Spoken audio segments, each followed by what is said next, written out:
Vice President Constantino Chiwenga is once again captured regional attention, this time not through the barrel of a gun, but through the words of peace. On Monday, representing President Emmerson Mnangagwa at the inauguration of Tanzania's president-elect, Samia Suluhu Hassan, Chiwenga denounced election-related violence and called for unity, dialogue, and respect for democratic outcomes. Salabda mashukubda pangwa inachinzi Vipi Chiwenga, Zimbabwe's democratic hope. Unaweza subscribe or like on the bell like watibita wanamoda nyuka mchinzi. We see the situation that has happened in Tanzania and it is quite disturbing.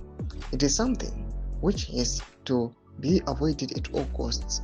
Fighting is not something we should talk about in this 21st century. Chiwenga told the gathering of African leaders in Dar es Salaam. It was a striking statement.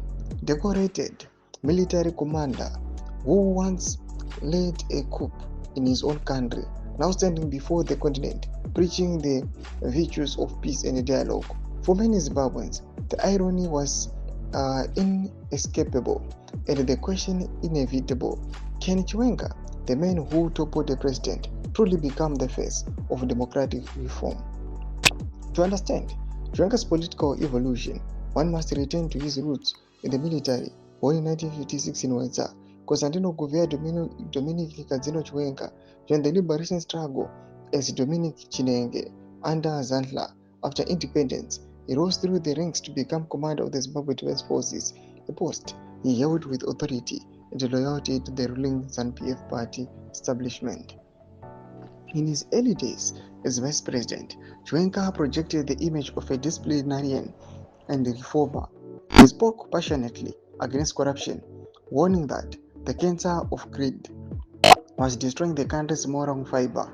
We fought for the liberation of Zimbabweans, not for a few individuals to enrich themselves, he declared in one of his most memorable speeches shortly after the coup.